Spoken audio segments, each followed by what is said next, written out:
also go up. That's Harpur, spelled Harpur. And then this is my main page on the internet, my home page. And there's my hand pressing up against the screen. If you run over each of these fingers, they turn into a little thing that you can go and have a look at. Like this one's all about me teaching people how to draw. Or this one here is all about me doing live cartooning at places like Te Papa. So if you click on there, then you scroll down and you can see all about what I do. So there's some photos of me doing it, drawing that man there, or drawing on a big easel. So there's all sorts of things you can look at on my website. See this mouse here? He's my little mouse that turns up everywhere I go. So you click on him and there's a kids page. Now the best thing about my kids page is this picture of me, and you run your mouse around the outside and my eyes move around and watch where you're going. But here's the best part. If you go into kids art, it says at the top there for the kids art gallery, click here. And what you do is you go into the kids art page, and then I've got examples of kids cartoons that they've drawn of me. There's me as a ballerina, drawn by a 6-year-old. So if you want to see some of your cartoons on my website, what you have to do is draw a cartoon of me. And you can draw me as ugly as you want. And I'll give my P.O. box to your teacher, or I'll take some of them away today, and then I'll start slowly putting some up on the internet. So the whole world can see your cartoons, okay? And then you'll be as famous as me. Much of Brent's business is run from the Lido Coffee Bar. Today he's discussing changes to his website with friend and website designer Kim Potter. I guess in the front of the website, you know how there's a hand and you run the mouse over it, so maybe if you could have it so it opens up, and inside it's like a little cartoon of me, and that can be like the first point of call for the website. Like you were inside the hand. Yeah. When you get to the second page, the hand has the fingers that change to different pens and pencils and paintbrushes and things like that, and they link up. I've worked with kids with disabilities, getting them using cartooning as a means of communication and a way of getting out their frustrations at their own life and what may be going on for them. So it's great working with kids with cartooning because it's a whole new means of getting them expressing themselves. Back at Maidstone Intermediate, Brent combines cartooning lessons using well-practiced routines, but wearing a new hat. But it's not as energetic as before, which is just going to teach us a bit more about what we need as cartoonists, and then we're going to go straight into the detailed stuff, okay? The more advanced stuff. Silly hats, corny jokes, weird poems, and childish behaviour are all part of Brent's plan to get his clients to let their hair down. A cartoonist, after all, is trained to find the lighter side of life. I think Rolf Harris summed it up really well. He said if you want to be spontaneous, you have to practice at it.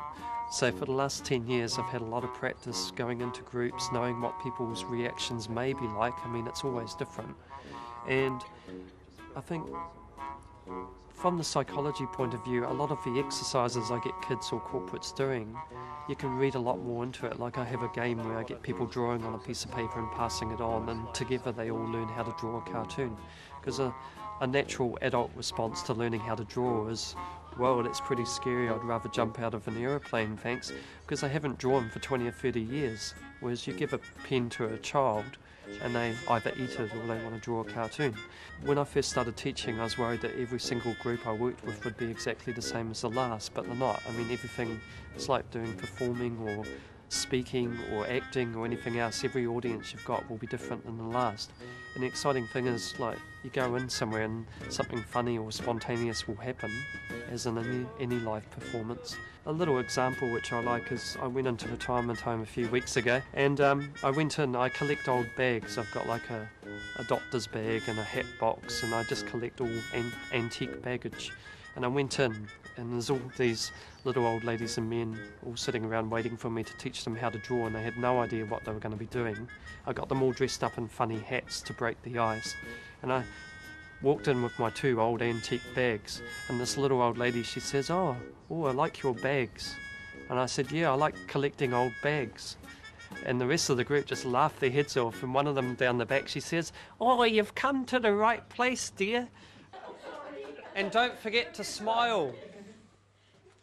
I slowly moved more into calling myself a facilitator. I always called myself a trainer in the past, but I think I facilitate more because I go in and I start people doing something, and then I'll stand back and let them do it, and then I'll just jump in if they need help. But About 6 years ago, I realised that a lot of the skills I've been working with kids and adults in a private setting would work really well in a corporate setting, because it's just encouraging adults to be kids again.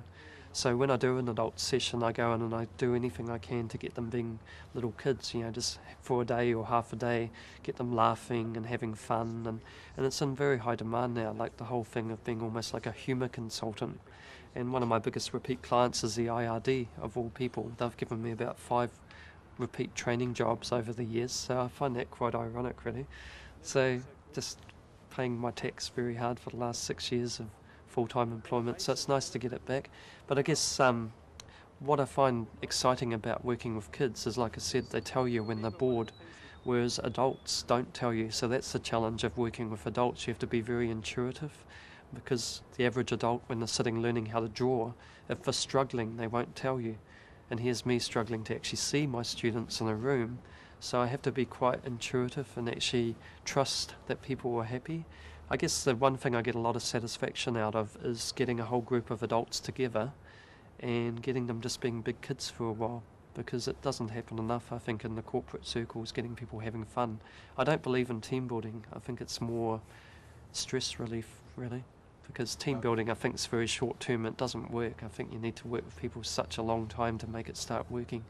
But I really like the idea of just going and giving people a bout of stress relief for a day.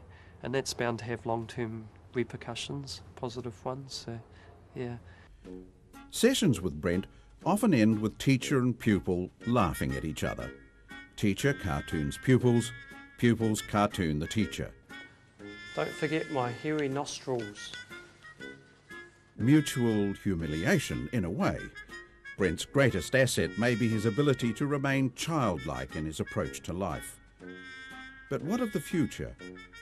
How much longer can Brent remain young enough at heart to keep up with the youngsters he works with? My English teacher really turned me on to writing, and the only subjects I passed at school were 5th and 6th form English, so I started writing religiously. And 16, 18 years down the track, it's my English teacher who created the cartoonist in me, who inspired me to do what I do.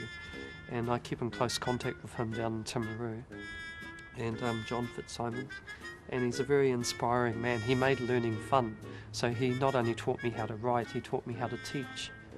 And I have great memories as a teenager of him getting up and performing Shakespeare in front of all these bewildered 14, 15-year-olds and making it really fun. So that's where I'm heading more, is into my writing too. I've got this whole series of children's books I've been writing, and I'm writing a lot more poetry, and a lot of people, ironically, they say that I'm a terrible cartoonist because I can't often see my subject matter, but they really love my poetry. So after 10 years of making a living as a cartoonist, everybody thinks I'm a better poet. And it's quite nice, because I've only been seriously writing poetry for about 5 years, and I found out about 4 years ago that my great-great-great-grandfather was actually a professional poet from Ireland, a guy called Brent Harpur. So I guess it's all genetic. He died exactly 100 years before I was born. So the whole thing I want to do is, I've seen so much of New Zealand for the last 10 years.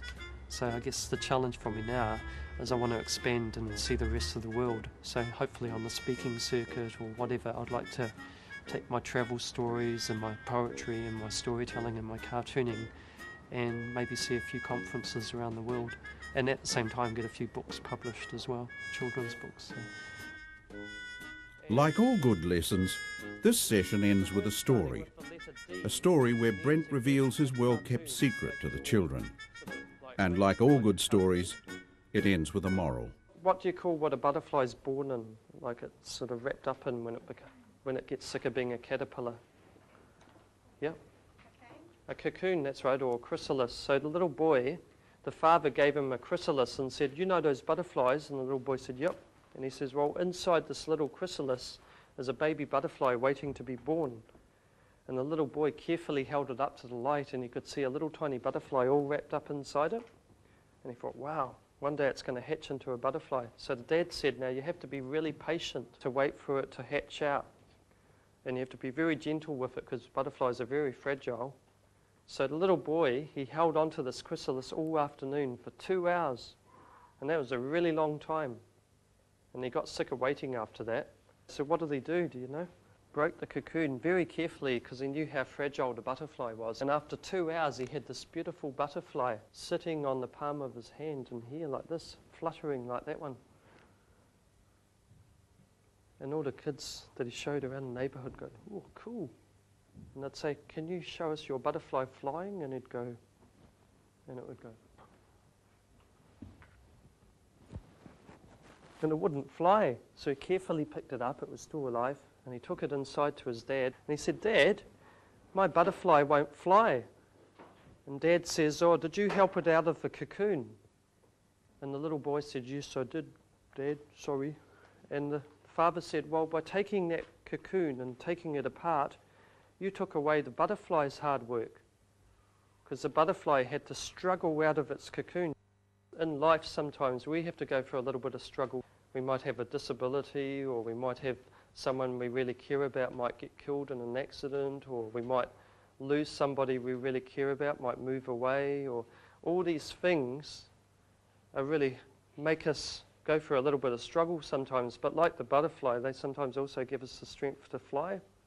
So later on, you can see how it's made us a lot stronger. So this story about a butterfly is a really good one to remember. When you go through things that are a bit harder in life, they may actually give us the strength one day to be a bit braver about doing other things. Okay? Now, the reason I told you that story is, one, because I love butterflies. When I was a kid, I used to chase butterflies in my grandfather's garden. But the other reason I'm telling you this story is, you won't know until I tell you this, but I'm actually blind in my right eye and half blind in my left eye. So when I draw people, I've got to make sure they're quite close to me. And some people think that's really strange that I draw cartoons when I can't see very well, but I've been drawing since what age? Can you remember? 5, wasn't it? Irrepressible Brent Harpur, teacher, cartoonist, entertainer, muralist, butterfly, a man of many hats. Someone who has learnt to make a living by helping others find their sense of humour and by laughing through his own disability.